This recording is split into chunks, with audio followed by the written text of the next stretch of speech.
This video turned out to be a much bigger success than I thought.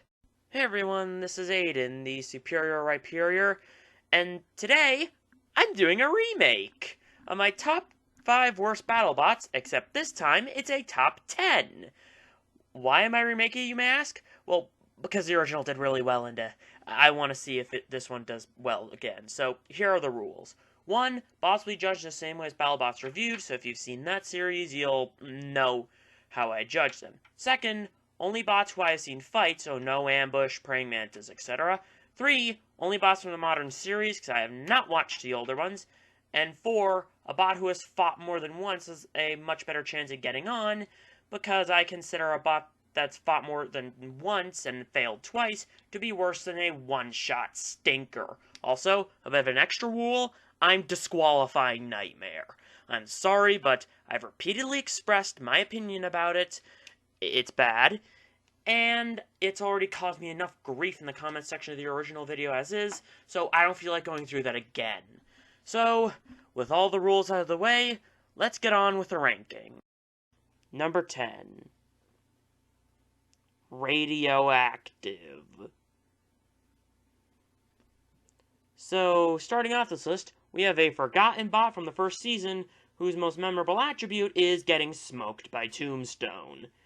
So, from what I can see, it's an axe/hammer bot, and as those go, it's not very good. First off, its armor's pretty weak, seeming to be made out of plastic. Secondly, all those pods function as its wheels, I think. And thirdly, its axe/hammer is not very good at getting through armor, I think, because it's not tipped, it's just flat, meaning that it won't be able to pierce armor at all. And most of this is just speculation because, again, I've only seen this thing fight once because of a certain Grim Reaper of bots. Honestly, I hope it returns so I can see how good or bad it is for real, but as it stands, I think it's better that it's forgotten. Number 9. Chromefly.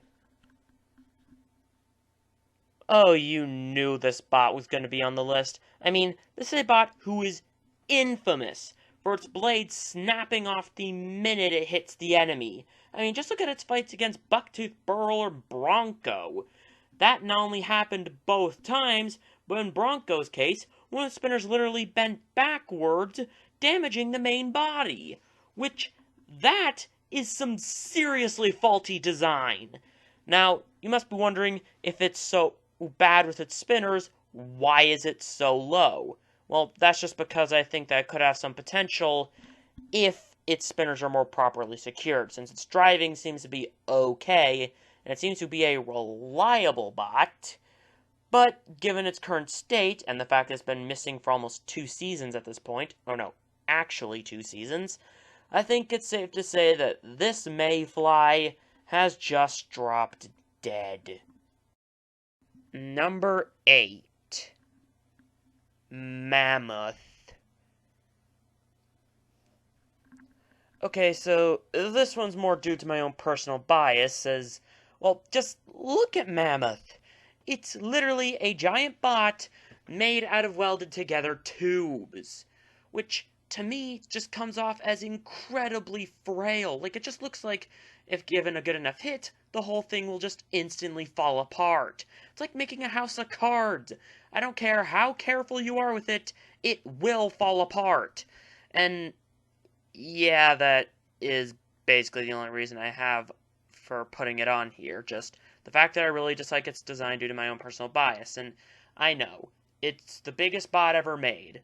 I know, its driving is actually pretty competent, and it's a reliable bot. But honestly, this is one Mammoth that I hope goes extinct. Number 7. Axe backwards. Now, this bot could have been interesting, like a drum spinner that basically is the whole bot? That seemed really cool. Until you realize its crippling problems, like the ridiculously overexposed wheels and the vulnerability to wedge bots. And in Season 3, they did used to have those white scoops to try and get under other bots, which did somewhat mitigate the getting under issue slightly, but in Season 4 they decided to ditch those, which not only means the spinner's too close to the ground to spin up properly, but also means that's even more vulnerable to wedges. Also, the wheels are made of plastic, which provides no traction on the metal floor of the BattleBots, which means they literally had to put tape on its wheels in order to give it some kind of traction. Oh, and those other bigger wheels that they had, those are not only stupid, but also detrimental to the bot itself, because not only does it prevent the spinner from actually making contact with the enemy, but they're also even more exposed. And while I hope this thing can do better in Season 5, I think it currently needs a complete overhaul. Not that type of overhauled, smart Alec! Number 6. Ah, yes, Duck. The bot that the crowd loves, but the judges don't. It's an adorable bot with a really tough hide, and it's also really well driven by Hal Rucker. Duck is just all around wonderful. However, I wish I could say the same about Hal Rucker's daughter's bot, Marvin. Now, there are two main issues that put this Martian on the list. First, being the spinner. It's not only made of plastic, but also the teeth are in separate pieces. First off, it being made out of plastic's never a good idea since, it's supposed to be dishing out the hits. If you're gonna have part of a bot be plastic, make it the wheels or, some other part. Having the spinner be made out of plastic and having the teeth be separate parts means that whenever it delivers a hit, there's a high chance that the teeth will break off. Also, the wheels at the back are way too small, making the body unnecessarily low to the ground, meaning wedge bots are going to have a field day with it. And the driving's also nothing special, and I'm not particularly fond of its appearance. Yeah, that's about it. I hope Hannah Rucker can improve it, but if not, well, maybe it's better that she goes back to Team Duck.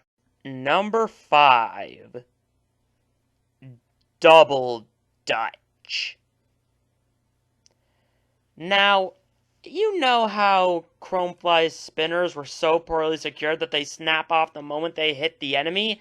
Well, take that and apply it to two spinners on the top and bottom, and you'll have Double Dutch. And yeah, it's basically Chromefly except without the added benefit of a spinner from behind to defend against rear attacks. Also, the driving also isn't very good, and I also don't like its design.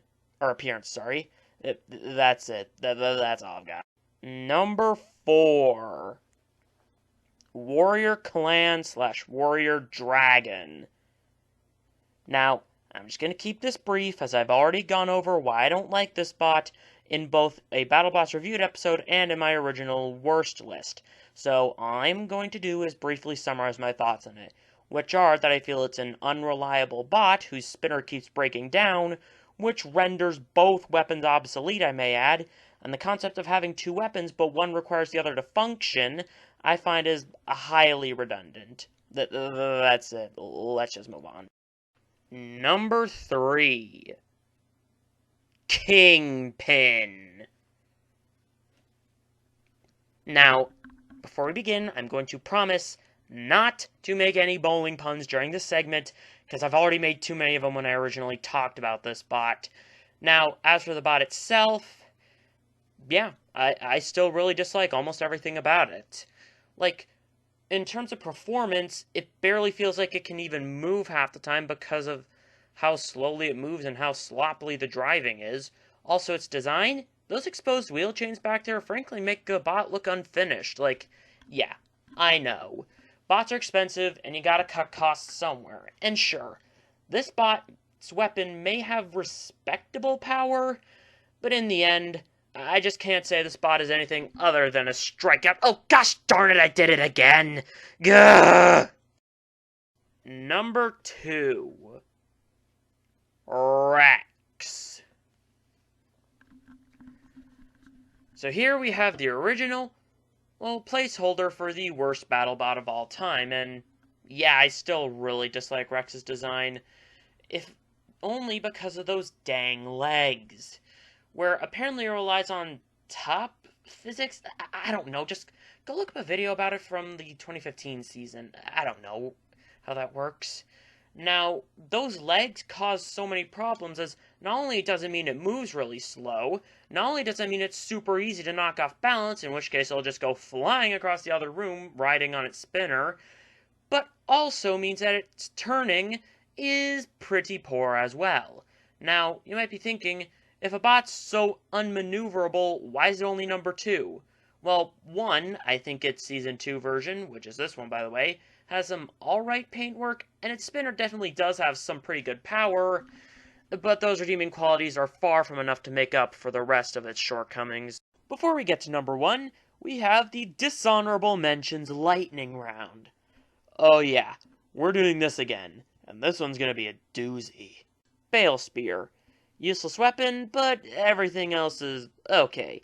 Seriously though, how is a poker supposed to deal damage? Bucktooth Burl. Mad driving, mad weapon power, mad appearance, mad design, everything is just meh. Captain Shredderator. Okay design, pretty good driving, pretty good weapon power, but it breaks down in almost every fight. Deep Six. Just like Nightmare in terms of having a really powerful weapon, that also happens to make it incredibly top-heavy, but driving is okay. Double Jeopardy. Cannons are an inherently flawed concept for a weapon, but as a wedge bot, it's okay. Gemini. Teamwork is not these two's forte. Frankly, they need to go play Sonic Heroes and listen to that certain line. Megatento. A despised bot with a somewhat silly appearance, but actually quite the interesting way of fighting. I honestly think this one's just okay to me. Hypothermia. A wedge that's too steep, weak grabbers, overly exposed wheels. Yep, this one's a stinker. Creepy Crawlies. Too many bugs, not enough weight to push other bots around. That and they went up against Onomayachi. That was just begging for disaster. Obi Walden Overlord. Interesting technology that unfortunately was not ready for the box yet. Plan X. A bot that's clearly from the early seasons of Robot Wars because of the fact that its armor is made out of wet toilet paper. Nelly the Ellie bot. A tough wedge, yes, but also with some weak armor at the top and an ineffective hammer. Foxtrot. An interesting wedge bot that unfortunately tends to break down way too much. Basilisk. A snake that spends most of its time in hibernation. Like, seriously, try actually moving for once and not just hibernating in the box. Ultimo Destructo. A weak spinner, weak missiles, weak flipper, and a design that lends itself to being broken like a Kit Kat. Oh great, now I'm hungry. Battle Royale with Cheese. Really slow bacon spinner and steely appearance, but I can't deny the fact that it kind of makes me crave McDonald's. The Four Horsemen. Way too many small bots, ineffective driving, ineffective weapons, and I think this apocalypse won't be very devastating. Season 2 Death Roll. A caveman with too many parts to break off, that would eventually become the intelligent intellectual that is Season 4's Death Roll. Brutus. Thus, always to bots with disc spinners that are too high up on the wedge to deal any actual damage. Also to tyrants. Season 3's Free Shipping. Poor lifting mechanism that gives way too much to break off to the enemy, but it's driven by Gary Jin. Enough said. Season 3's Hypershock. The spinner won't keep spinning, the motors can't keep going, and I can't stop feeling bad for Will Bales. Number 1. Daisy Qatar. Oh boy, what went wrong with this bot? Now, I'm just going to address the elephant in the room right now, that weapon. How? How is it supposed to deal any damage? How is it even supposed to do anything other than scratch a bot's paint job at best? How would they attack without just snapping off into little pieces? How are those tiny little discs supposed to inflict damage? Just how? And just to comment on the other stuff about the design, it's just literally a box. That is literally the most boring design I've ever seen, just a box with a weapon. Also, its driving is nothing special, and its appearance all reminds me of is a gardening tool like a lawnmower. So, honestly, I think this thing's just a repurposed lawnmower. It would certainly make sense, just why? Why is this thing in the box? Why did it choose that weapon? And why is it just a box? Thanks for watching, everyone. Sorry for the delay, just, stupid COVID-19 pandemic stuff. I made it in the Superior Hyperior, and just bye.